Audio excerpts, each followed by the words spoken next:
advocating for the homicide of Bradley Ballard. You see this?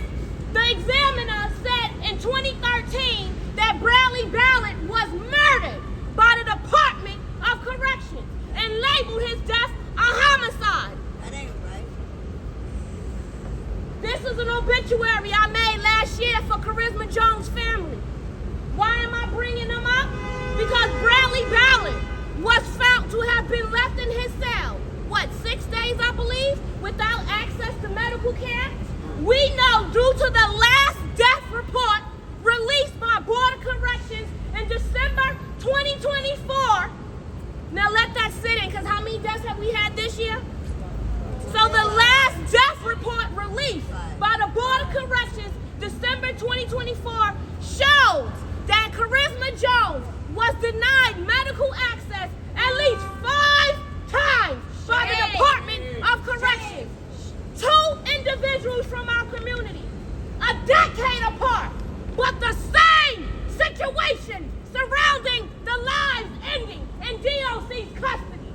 We are not out here because we want to be. We are out here because our lives depend on it. That's right. Repeat after me. No more. No more. Death. Death. No more. No more. Death. Death. Now, blessings, everyone. Peace and blessings.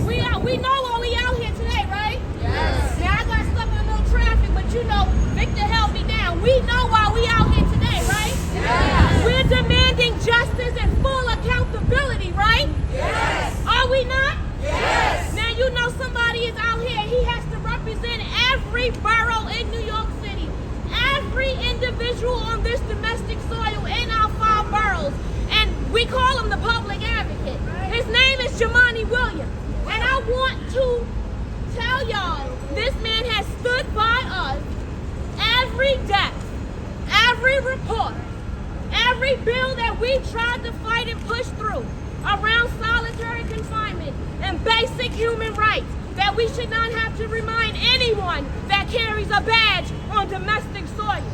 I want to introduce to you our public advocate, Jamani Williams. Peace and blessings, love and light to everybody. Thank you, Dr. B.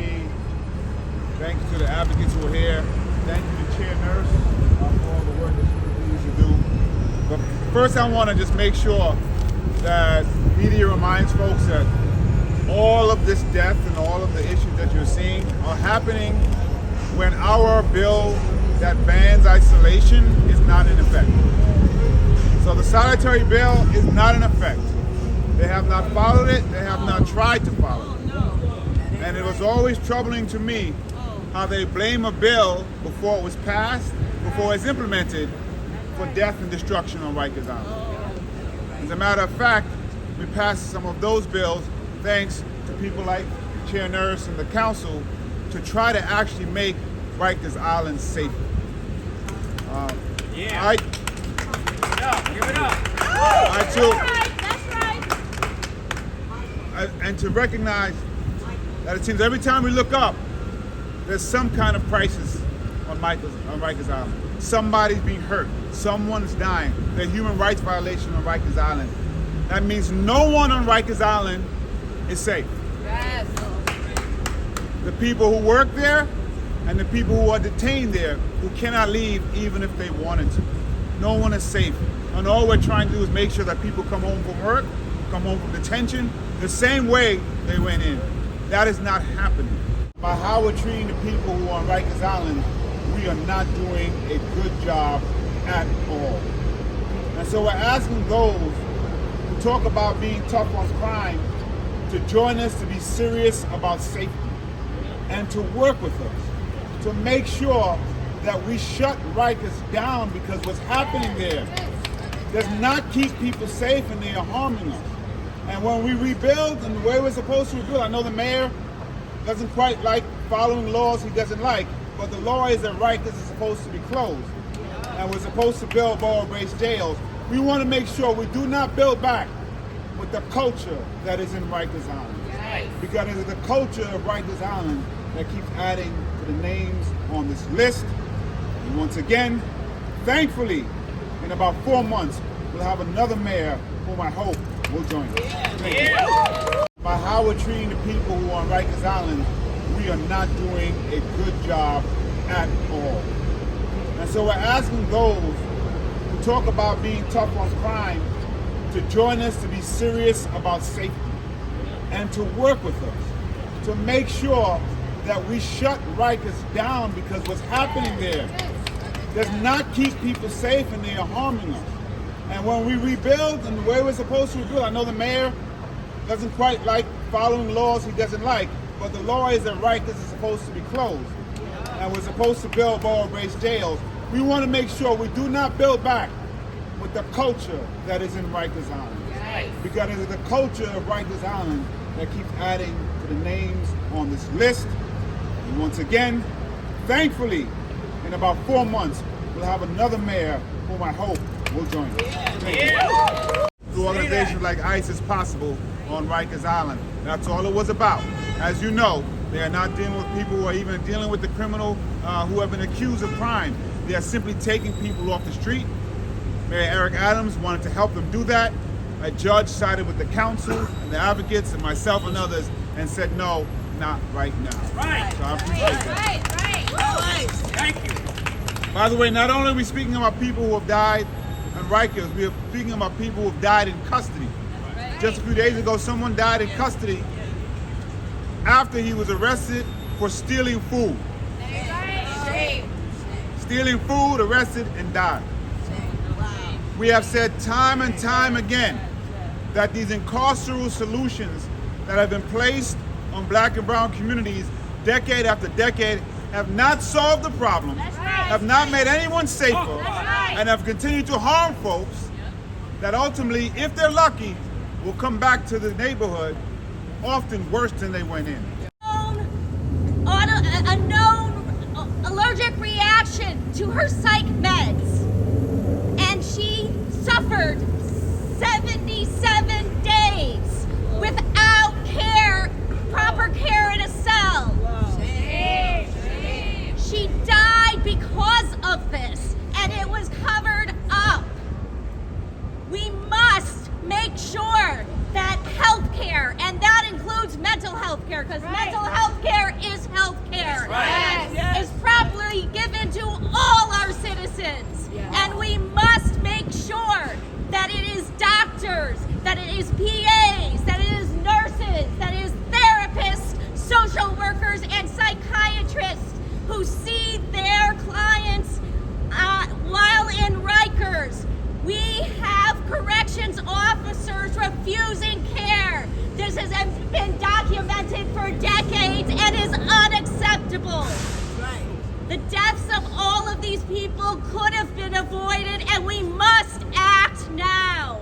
I was wrongfully incarcerated and just got released earlier this year. The conditions at Rikers Island is worse than I could have ever imagined. They are throwing feces and urine on inmates.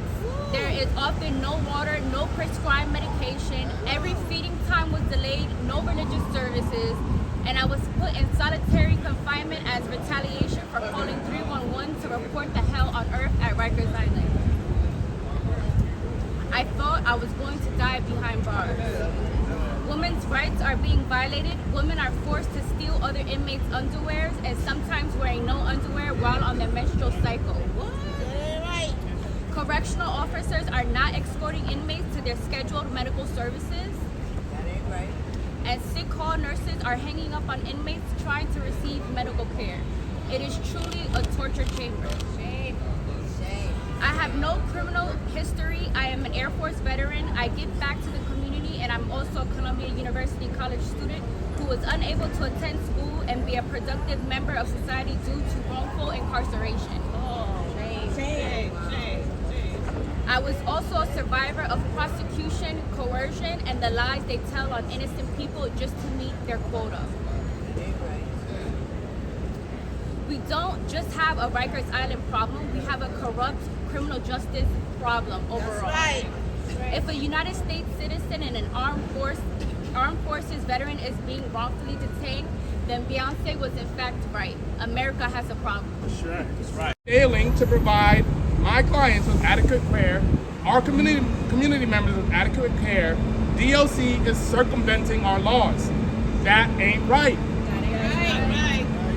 And this is hitting very close to home for me, to court. Yet, when bail is set on someone and they are sent to Rikers, it is possible that they may never return to court. It is possible that they never have their day in court. And that's because the conditions at Rikers are so abhorrent. Our sentencing laws, and I know about our bail laws. It is a fact that the death penalty is abolished in New York. That's right. It is a fact.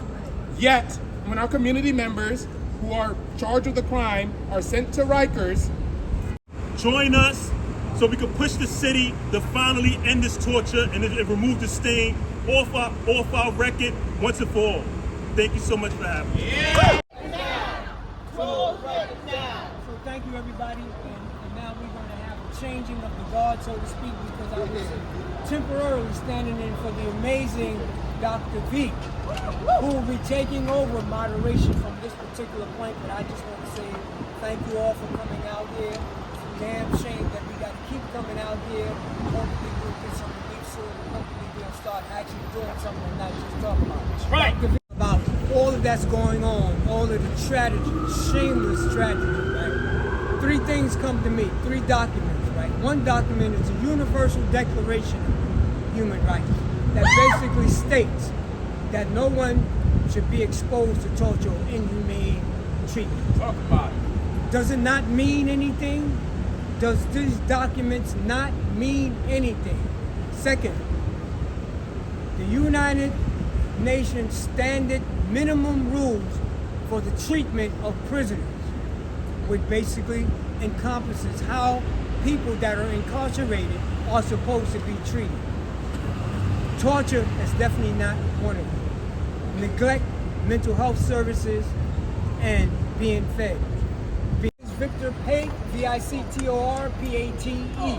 I am a formerly incarcerated person. I am also one of the two co-directors of the Halt Solitary Confinement Coalition. And today, I am here in solidarity with my colleagues from different organizations. I'm not going to call them out right now, but I want to first say condolences to the families of the recent deaths on Rikers Island, and condolences to all of the families, all of those who have died on Rikers Island. I call it the island of Dr. Moreau. For all of you who don't know, Rikers Island is one of the worst places for anybody to be held and to be incarcerated. The recent tragedies that have unfolded on Rikers Island is deplorable and it's shameful and it's inhumane. What has happened and what continues to happen is a shame, it's a tragedy, and it's inhumane that people continue to die on Rikers Island because of the neglect and the abuse by the New York City Department of Corrections. They are complicit in all of the deaths. They are acting in concert towards all of the deaths, and they can do something to stop the deaths, and they don't do it. Hey, good morning, let's make some noise! Yeah! You want to pivot? You want to pivot?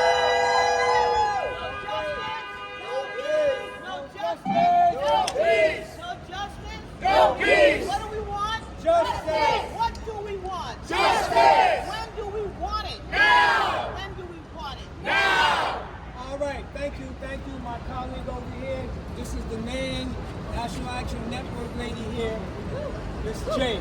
My name is Victor Pate, and I am one of the two co-directors. Hold on. Please go there. Yeah. Thank you so much. My name is Victor Pate. Hold on 1 second.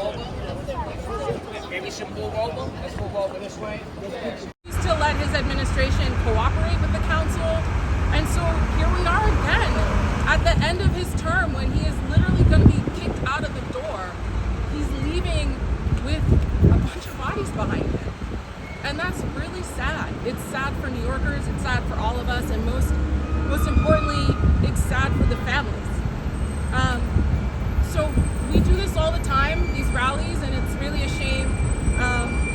But at least we have some stuff moving forward in the council. A couple of things that we can say are good things moving forward. One, we want won the lawsuit to prevent ICE from being on Rikers.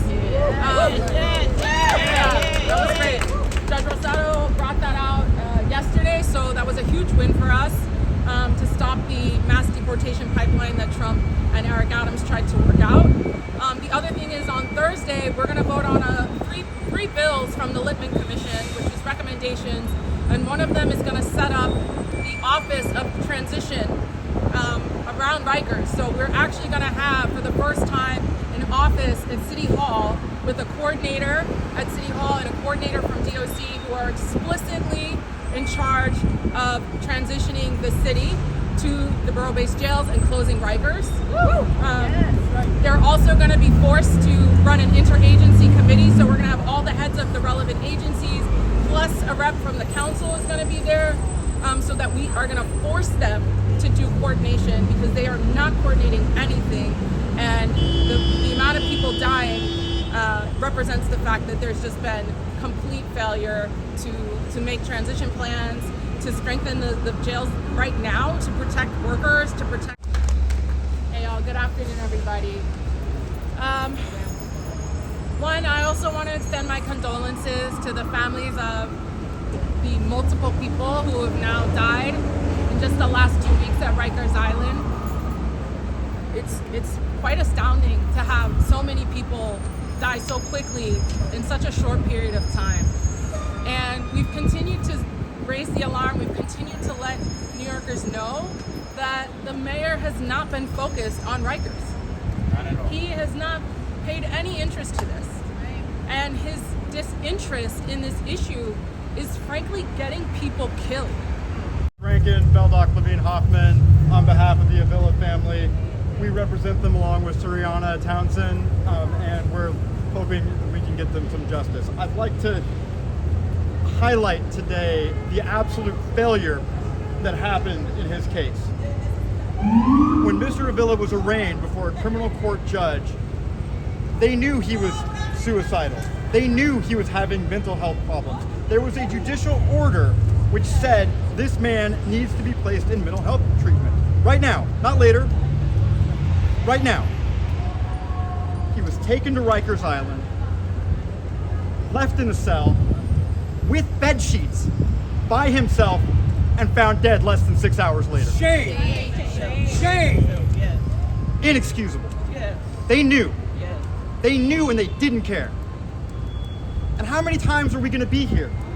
I'm friends with all of these people because we keep having to show up for this.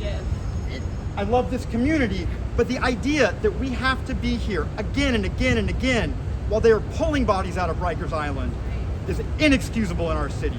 Our city is better than that, and our city can be better than that, and it has to stop. Bring up to the mic is Attorney Dan Rankin, who is the attorney for the Avila family. Please step up. That passed away. It is disingenuous and it's disrespectful to the family that they continue to issue the same thing over and over and over again.